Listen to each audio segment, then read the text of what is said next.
When Meghan Markle first stepped into the royal spotlight, she captivated the world. The fairy tale wedding, the glamorous Hollywood actress marrying Prince Harry tabloids couldn't get enough. It felt like a dream come true, the modern-day Cinderella story, where love and royalty met in the most unexpected way. The British public was enchanted. They cheered, they fawned, and they eagerly embraced the idea that the royal family was finally evolving. For a brief moment, it felt like a fresh, progressive change was on the horizon. But that dream quickly turned into a reality that no one expected. What started as a fairy tale soon began unraveling. The public's perception of Meghan shifted from beloved outsider to someone playing a different game entirely. And not because of the reasons she and her supporters claim. It wasn't about racism or the rigid class system. The real shift came when people began noticing a pattern that could no longer be ignored. Meghan, once welcomed into the royal fold, was now positioning herself as a victim of that very institution, setting the stage for what would become one of the most polarizing stories of modern celebrity. As time went on, Meghan's narrative began to take a sharp turn. The woman who once graced the royal scene with grace and elegance now seemed to be playing a different role altogether. Instead of being embraced by the family she married into, she positioned herself as its greatest victim. The same royal institution that gave her everything from wealth and fame to global recognition was suddenly painted as the enemy. It all reached a boiling point with her infamous Oprah interview, a moment that would become a masterclass in the art of victimhood marketing. There, Meghan claimed she was the target of racism, isolation, and mistreatment. But there was something about her story that didn't quite add up. The allegations were vague. No names, no specifics, just sweeping statements meant to spark outrage. Meghan didn't just share her experience. She expertly crafted a narrative of injustice, one that portrayed her as an outsider in a world that was supposed to welcome her. She wasn't just a royal, she was now a victim of an ancient, outdated system that had never truly accepted her. The narrative was powerful. It was compelling. But the more people watched, the more the cracks began to show. What had once seemed like a glamorous new chapter for the royal family was now a cautionary tale about the dangers of entitlement and manipulation. Oprah Winfrey, once a beacon of empowerment and self-growth, played a pivotal role in shaping Meghan's narrative. For decades, Oprah built her empire on the message that anyone, no matter their background, could rise above their struggles. She championed personal responsibility, resilience, and the idea that adversity could be overcome through inner strength. But with the Meghan interview, Oprah's role shifted. Instead of challenging the narrative, she became a facilitator, a platform for Meghan's version of victimhood. In the past, Oprah's interviews were known for pushing guests to confront uncomfortable truths, to own their stories, and to find the strength to move forward. But with Meghan, Oprah didn't ask tough questions. She didn't press for clarity or demand proof. Instead, she offered a safe space, allowing Meghan to paint a picture of a royal family mired in racism and cruelty without offering any counterpoint. The interview felt more like a therapy session than a journalistic inquiry.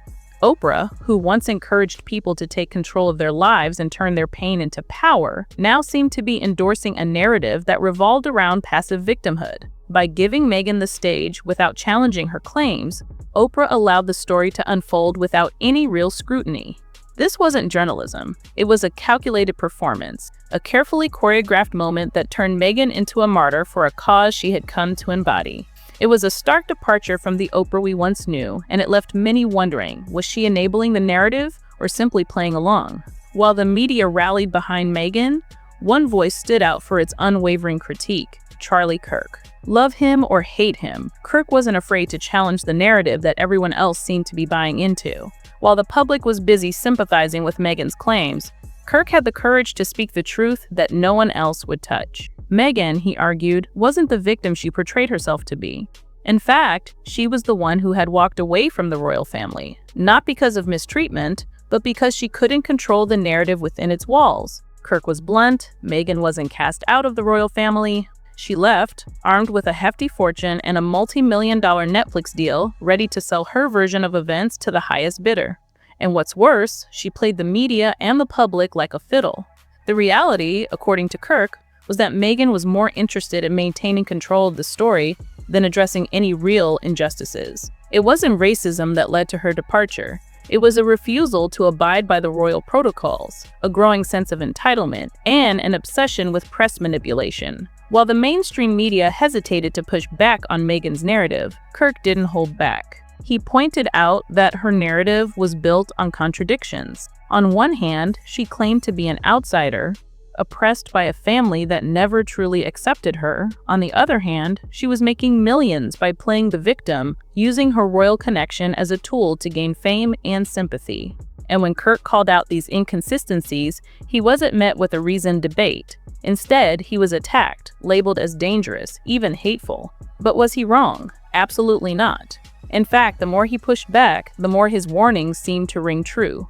Meghan was not a helpless victim. She was a highly strategic player in a media game that knew exactly how to exploit public outrage. After all the drama, the accusations, and the public spectacle, something strange began to happen. Meghan and Harry started to make their way back into the royal fold. It wasn't an explosive return, no grand gestures or dramatic speeches, but their re-entry into the royal scene was carefully orchestrated. The same couple who had once dragged the monarchy through the mud, accusing it of racism and hypocrisy, were now being slowly welcomed back into the fold. The palace was greasing the wheels of this reintegration with strategic moves, keeping their faces on royal websites and letting them appear at select events. But why? That's the real question. Is this truly about family reconciliation, or is there something much more calculated at play here? The timing of their return raised suspicions. After spending years trashing the royal family, how is it possible that Meghan and Harry are now getting this kind of treatment?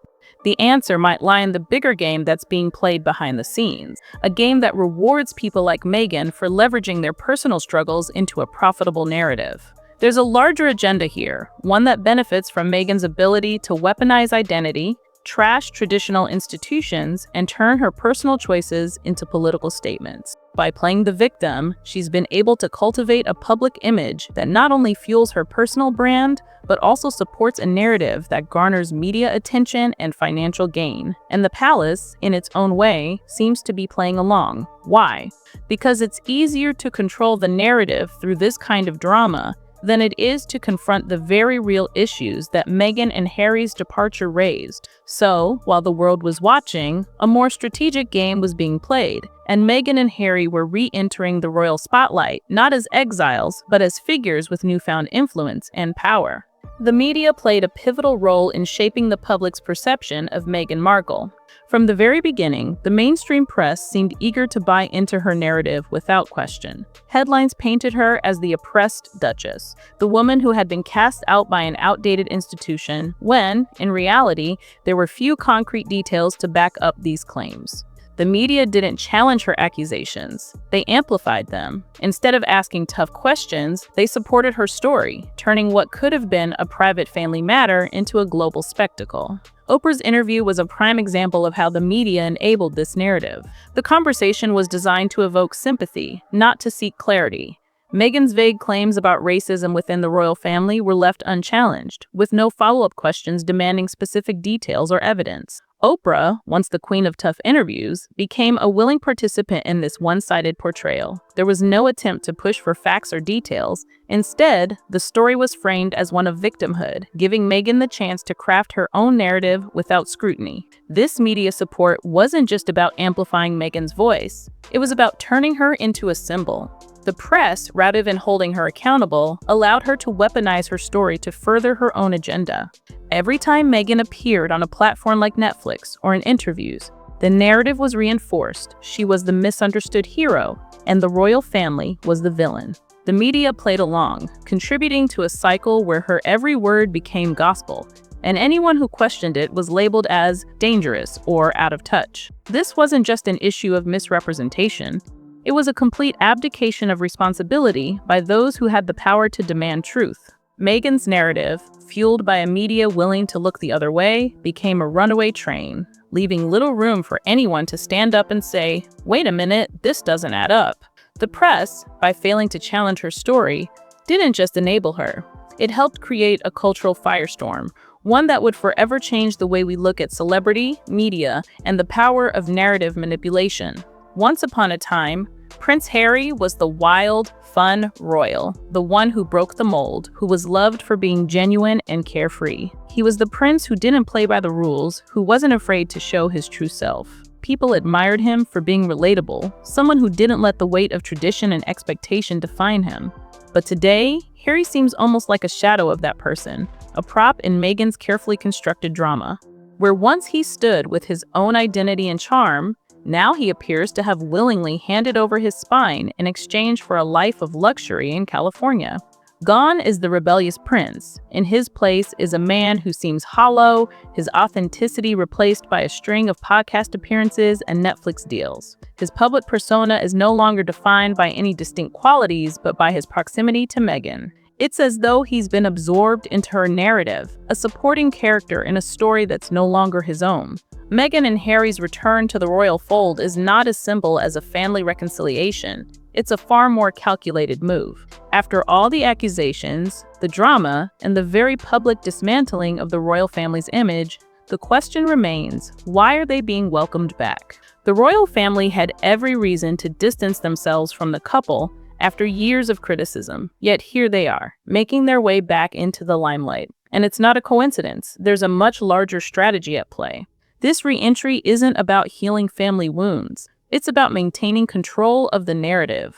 The royal family has long understood the power of media, and with the couple now in the crosshairs of public attention, they know it's easier to bring Meghan and Harry back into the fold than to risk further media firestorms. The palace, for all its tradition and dignity, is deeply aware that public opinion is fluid, and right now, it's far more profitable to let Meghan and Harry re-enter the scene under controlled terms. What's more unsettling is how easily the palace has allowed the couple to slip back in, despite everything they've said about the monarchy. For years, Meghan and Harry painted the royal family as out of touch, racist, and suffocating. And yet, here they are, attending royal events, their faces still plastered on official websites. This isn't a show of forgiveness, it's a maneuver to manage the situation in the long run. The palace knows that keeping them in the fold, even at arm's length, helps to diffuse the tension and ensures that they won't become even more of a public spectacle. As the media circus surrounding Meghan and Harry continues, something unsettling has emerged: silence. The very people who should be standing up, speaking the truth, and challenging the narrative have gone eerily quiet. Where are the voices defending the integrity of the royal family? Where are the individuals who should be calling out the inconsistencies in Meghan's story? As the couple makes their strategic re-entry into royal life, the public space is strangely devoid of strong opposition. It's not just the media that has fallen silent, it's the very institutions that once served as pillars of the monarchy. Where are the defenders of tradition, the champions of the royal legacy? In the past, figures like Prince William and Catherine have quietly performed their royal duties, showing dignity and grace without the need for fanfare or media attention. Yet now, they're being subtly pushed aside. Meghan Markle's persona is built on a web of contradictions, one that continues to evolve, but always in a way that serves her narrative. On the surface, she's a woman who wants privacy, yet she can't seem to stay out of the public eye. She claims to stand for justice, but only when it aligns with her own interests, never when it means facing scrutiny or being questioned. She demands respect, but she has shown little for the institution that gave her a global platform in the first place. Take, for example, her stance on privacy.